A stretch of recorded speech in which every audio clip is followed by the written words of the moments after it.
Good morning student. Standard 8 subject Marathi. First semester में section 1 तक lesson थे, मतलब लेसन नंबर 7 तक अपन को पोर्शन था. अभी लेसन नंबर 8 गिर्यारोहणाचा अनुभव ये लेसन से या लेसनपासून आपलं सेक्शन 2 किंवा भाग 2 चालू होता है. आपके pass notebook single line notebook use करनी है और जिनके पास है वही कंटिन्यू कर सकते हैं. ठीक आहे.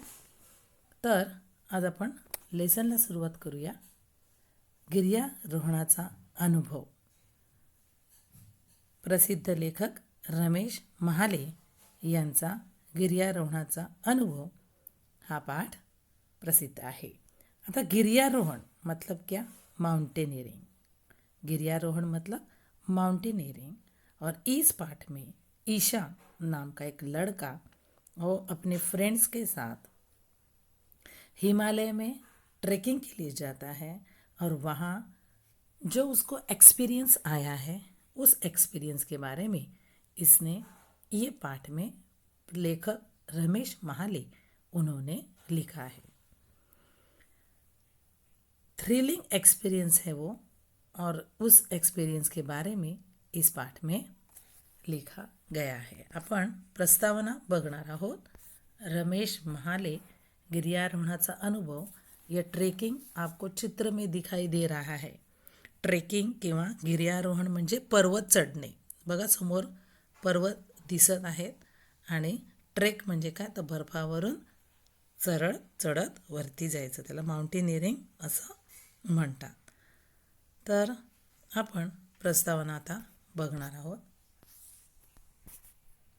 गिर्यारोहणाचा अनुभव पाठ 8.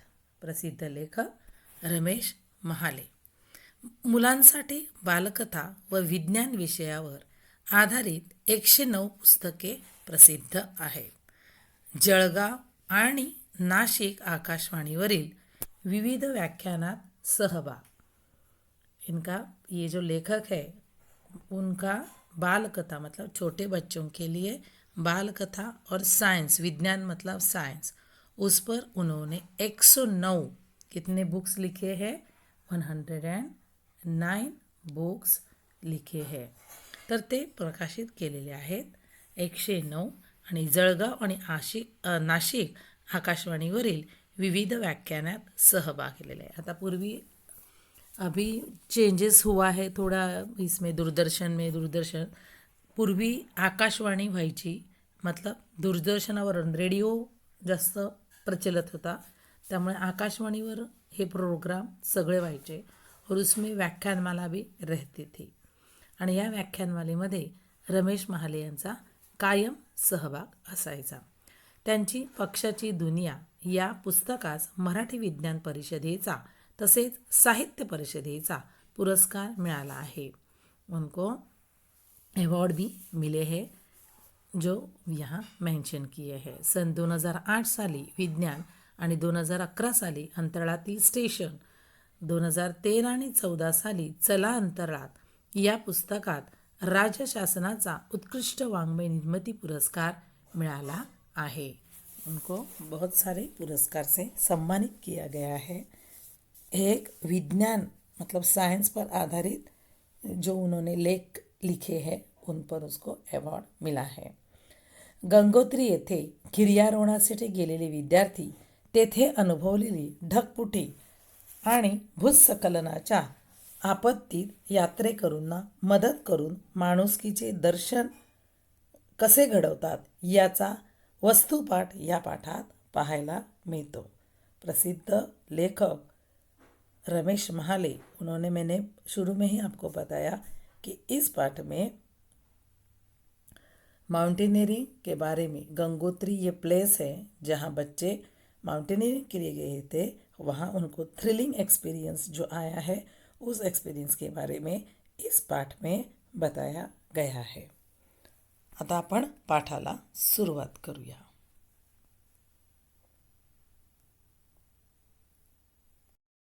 लेसन स्टार्ट करते हैं. शाळेला सुट्टी लागणार होती. ईशान विचार करीत होता की ही सुट्टी कशी घालवायची. व्हिडिओ गेम खेळून त्याला कंटाळा आला. मित्राबरोबर रोज क्रिकेट, फुटबॉल आणि बॅडमिंटनही खेळता येऊ शकणार होते. शिवाय त्याच रोमांचक कथा वाचण्यात त्याला विशेष गोडी नव्हती. अभी ईशान नाम का लड़का इस पार्ट में उसका नाम ईशान है और उसको छुट्टी मतलब स्कूल उसका एग्ज़ाम ख़त्म हो गई थी और उसको वेकेशन लगने वाली थी. आता ह्या वेकेशनमध्ये ही आपण सुट्टी कशी घालवायची, वेकेशन में हम लोग को क्या क्या करना है, इस बारे में ईशान क्या कर रहा था, सोच रहा था. वीडियो गेम खेलून त्याला कंटाळा आला होता. हर टाइम में गेम बैठे बैठे टीवी मतलब वीडियोज गेम जो बच्चे खेलते हैं छोटे, ईशान भी छोटा ही है, तर ते घर बसल्या जे इंडोर गेम आहे ते खेळून ईशानला कंटाळा आला होता.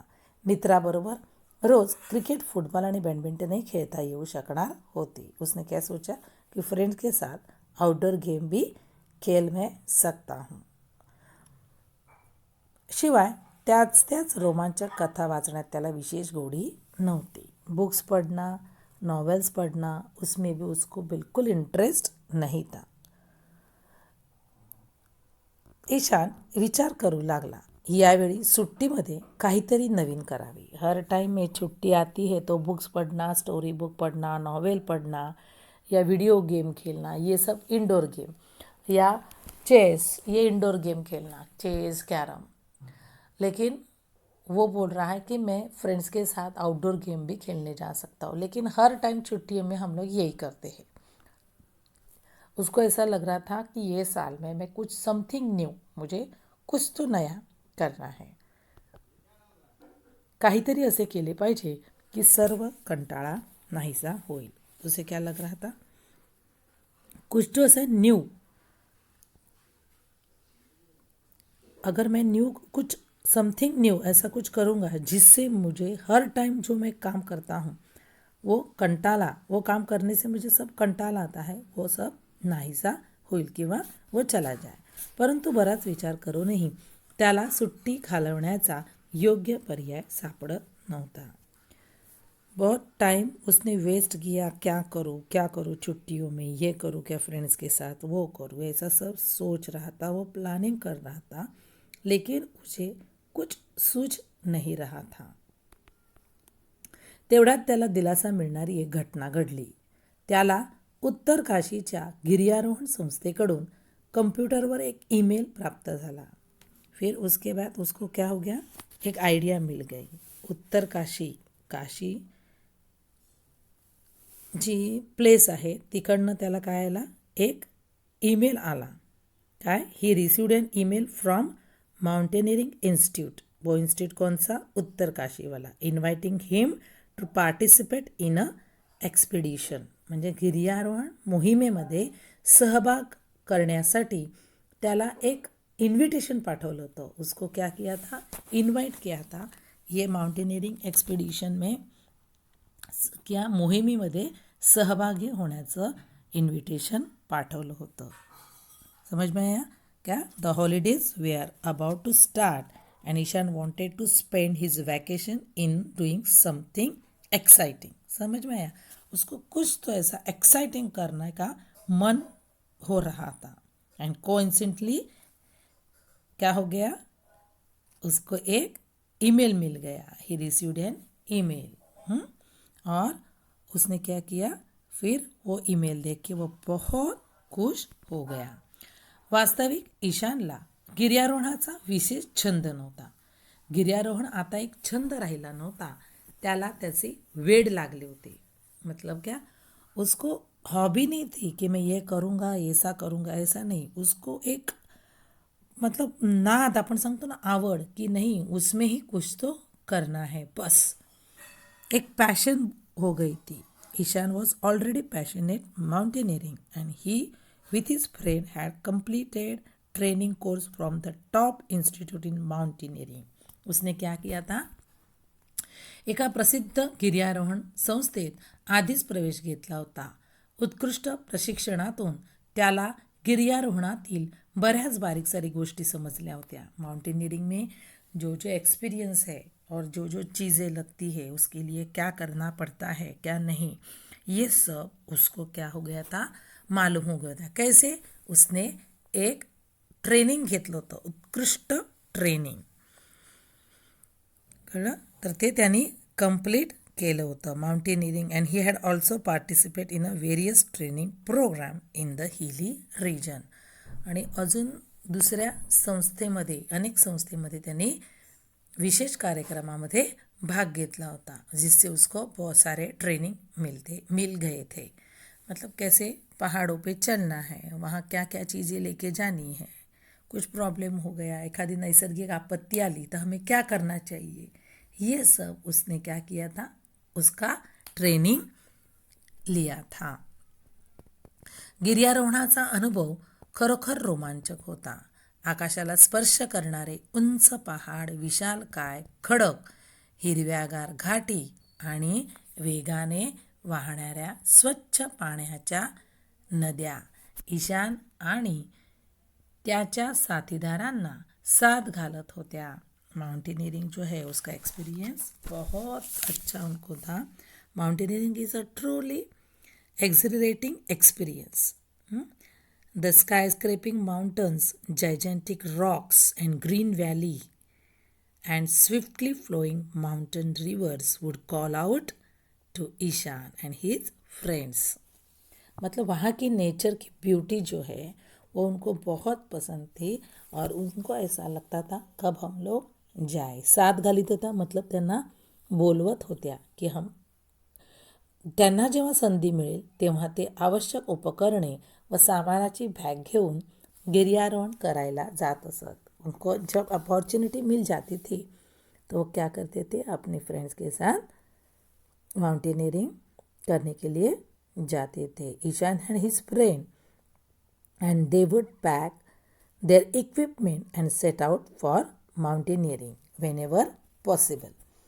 जेव्हा जेव्हा शक्य होत असेल तेव्हा तेव्हा ते माउंटेनिअरिंग करण्यासाठी काय करत जात असत. आपण आता एक चित्र बघणार आहोत.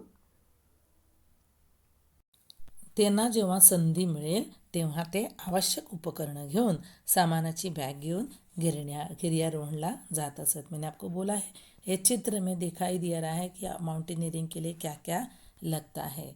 बैग्स है, ये सब जो सामान है वो पीछे, और ये माउंटेनियरिंग, और अपने पीठ पर सब बैग, सब सामान भर के माउंटेनियरिंग के लिए वो जाते थे. म्हणून त्यांनी सांगितलं की त्यांना जेव्हा संधी मिळेल तेव्हा ते आवश्यक उपकरणं घेऊन, सामानाची बॅग घेऊन गिर्यारोहण करायला जात असत. उत्तर काशीच्या गिर्यारोहणाचा संस्थेचा संदेश वाचल्यावर ईशान फारच खुश झाला. Ishan was elated to receive this mail and he immediately decided to go with his friend. त्याने उत्तर काशीला जायचं ठरवलं. निमंत्रणाची लगेच माहिती आपल्या मित्र धैर्य, प्रशांत, अमन आणि सक्षम यांना दिली. उसने क्या किया, उसको जो ईमेल मिला था वो सब उसने देख लिया. आप इस चित्र में भी देख सकते हो. ये चित्र जो है आपके सामने है. माउंटेनियरिंग कैसे किया जाता है वो टेक्स्ट बुक वाला चित्र है. पेज नंबर 26 आपको दिख रहा है. तर त्यांनी काय सांगितलं आहे की ही त्याला माहिती मिळाली कि हम लोग को अभी उत्तर काशी में जाना है. और उसके फ्रेंड्स का नाम क्या है, धैर्य, प्रशांत, अमन आणि सक्षम. ये 4 फ्रेंड उसने उनको ये खुशखबर दी. सर्वच मित्र खुश झाले आणि जणू सुट्टीत पहाडावर जाण्याची वाटच पाहत होते. बहुत सारे ये खुश हो गए और वो सोच रहे हैं सही में हम लोग को एक अच्छी अपॉर्चुनिटी मिली. हम लोग को कंटाला ही आया था और हमारी छुट्टी अभी अच्छी जाने वाली, हम लोग सब एन्जॉय करने वाले हैं. शाळेला सुट्टी लागण्यापूर्वी त्या पहाड्यावर जाण्याची तयारी सुरू केली होती. शाळेला सुट्टी लागल्याबरोबर सर्व मित्र टॅक्सीने ऋषिकेशहून उत्तर काशीला पोहोचले. वाटेत उंच उंच पहाड पाहून ते रोमांचित झाले. ते काय झाले, छुट्टी शुरू हो गई और फिर क्या किया वो लोगों ने वहाँ उत्तर काशी जाने के लिए डिसाइड किया और फिर वो लोगों ने आपली ट्रॅव्हलिंग स्टार्ट की. गिर्यारोहण संस्थेमध्ये आपल्याला साथीदारांना भेटल्यावर ईशान आणि त्याचे मित्र खूप उत्साहित झाले. सब एक दूसरे को मिलके बहुत खुश हो रहे थे, खुशी मना रहे थे, बहुत खुश हो रहे थे कि सही में हम लोग को माउंटेनियरिंग के लिए जाने के लिए मिला. और वो भी प्लेस कौन सी? उत्तरकाशी. और कौन सी प्लेस? गंगोत्री. गंगोत्री हम लोग को उत्तरकाशी में गंगोत्री ये प्लेस में हम लोग को जाने के लिए मिल रहा है, इसलिए वो बहुत खुश थे. आगे देखेंगे. गिर्यारोहण सुरू झाले. उंच पहाडावर गिर्यारोहण करणे काही सोपे नव्हते. It was not easy task to climb the steep ascent for the long hours. मतलब खूप तास, अनेक तासाच्या कठीण थकवणाऱ्या चढाईनंतर ते शेवटी गंगोत्रीला पोचले. माउंटेनियरिंग आपको ऐसा लगता है, लेकिन सही में आईस किंवा बर्फाचे जे डोंगर असतात आणि त्या डोंगरावरून ती चढाई करणं ते फार कठीण असतं. गिर्यारोहण हे अतिशय कठीण काम आहे. त्यांनी सांगितले काही सोपे काम नव्हते. गिर्यारोहण हे काय होतं? काही सोपे काम नव्हते. अनेक तासाच्या कठीण चढाईनंतर ते शेवटी गंगोत्रीला पोचले. ईशान आणि त्यांचे साथीदार गंगोत्रीला पोचल्यामुळे फार उत्साही झाले होते. आपला थकवा विसरून गेले. परंतु गंगोत्रीला पोचल्यानंतर त्यांनी जे पाहिले ते काळजाला घर पाडणारे दृश्य होते. कळलं? ईशान और उसके फ्रेंड जब गंगोत्री पहुँचे, जाते टाइम एक्सपीरियंस बहुत अच्छा था. ठंड हवा, बर्फीले डोंगर, नदियाँ, वहानाऱ्या नदियाँ. शुरू में उन्होंने बताया है कि ये सब देख के बहुत ग्रीन वैलीज, अनंतर स्विफ्टली फ्लोइंग माउंटेन रिवर्स, ये सब देख के बहुत खुश हो गए थे. लेकिन जब वो गंगोत्री में पहुँचे, ये प्लेस पे पहुँचे और त्यांनी जे पाहिलं ते काळजाला घर पाडणारं दृश्य होतं. वहाँ उन्होंने जो दृश्य देखा वह बहुत काळजाला घर पाडणारं म्हणजे अतिशय हृदयद्रावक असं त्यांनी ते दृश्य बघितलं. इथे एक फ्रेज आहे, आप फ्रेज मैं अंडरलाइन कर रही हूँ. काळजाला घर पाडणे, उसका मतलब प्रचंड दुःख होणे. टू बी हार्ट ब्रोकन, प्रचंड दुख होने, बहुत दुखी. मतलब जो चित्र उन्होंने देखा वो चित्र देख के वो लोग बहुत दुखी हो गए. पहाडामधून आलेले ढग अकस्मात फुटले आणि गंगोत्रीवर भीषण हाहाकार माजला. वहाँ ढगफुटी झाली. आता ढगफुटी म्हणजे काय? ढगफुटी म्हणजे ते आकाशातले जे ढग असतात बर्फाचे, म्हणजे ते ढग एकदम फुटतात आणि मग तो पाऊस किंवा फ्लड आपण म्हणू शकू. तर ते फ्लड एकदम जोरात असं पाणी आणि सगळं नुकसान, म्हणजे निसर्ग एक रौद्र रूप धारण करतो. आणि तिकडे सगळा गोंधळ, भूस्खलन मतलब लँडस्लाईड, तर जमीन कोसळणे, जोरजोरात पाऊस आणि हे सगळं, हे ज्यांनी जे दृश्य पाहिलं त्यामुळे त्यांना काळजाला घर पाडणारे दृश्य म्हणजे बहुत वो दुखी हो गए. पहाडामधून आलेले ढग फुटले, मतलब तिकडचे जो क्लाउड्स थे, क्लाउड ब्रस्ट हो गया और बहुत पाण्याच्या धोक्याच्या प्रवाहामुळे मंदिर परिसर नव्हे तर दुकान, हॉटेल्स, धर्मशाळा उद्ध्वस्त करून टाकल्या. इतना फ्लड हो गया उधर कि वहाँ मंदिर ही नहीं, धर्मशाला थी, वहाँ की प्लेसेस, वहाँ की दुकान, हॉटेल्स, वहाँ सब बहुत मतलब उद्ध्वस्त करून टाकल्या, मतलब नायनाट करून टाकलं. त्या पावसाने एवढं रुद्ररूप धारण केलं होतं की वहाँ सब होत्याचं नव्हतं झालं. बरीच घरे, गेस्ट हाऊस नदीच्या वेगवान प्रवाहाबरोबर वाहून गेले. बहुत सारे गेस्ट हाउस, पानी का फ्लो इतना जोर से था कि वहाँ सब प्रवाहाबरोबर बह के चला गया. भीषण तांडवामध्ये बरेच लोक मृत्युमुखी पडले. हा भीषण तांडव म्हणजे काय, शंकराचा एक नाच आहे. हं? तर त्यांनी तांडव म्हणजे काय, तर हे जे जोरात रो रो असं वाहणारं पाणी, ढगफुटी, लैंडस्लाइडिंग व अचानक जो नैसर्गिक आपत्ति आली होती, उसमें सब बह के चला गया और बहुत सारी मनुष्य हानि भी हो गई. मतलब बहुत सारे लोग मृत्युमुखी पडले होते. नदीने रौद्र रूप धारण केले होते. नदीने रौद्र रूप धारण केले. अचानक त्याने काय सांगितलं की रौद्र म्हणजे अगदी आपण काय म्हणू त्याला, रौद्र रागीट आपण म्हणू शकतो ना. रागाने नद्या पाणी असे जोराने वाहत होतं. आणि हे भीषण असं अकस्मात झालेलं, अचानक सडनली हे सगळं झालं. त्याच्यामुळे काय झालं, तिथे बरेच लोक मृत्युमुखी पडले होते. या तांडवात आपल्या आप्तेष्टांना गमावल्यामुळे लोक स्पुंदून रडत होते.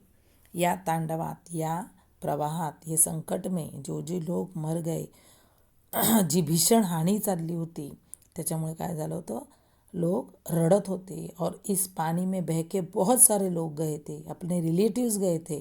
ये सब देख के दूसरे लोग भी बहुत स्पुंदून रडणे म्हणजे काय, हुंदके देऊन, सॉबिंग. स्पुंदून रडत होते म्हणजे काय, हुंदके देऊन रडत होते, सॉबिंग.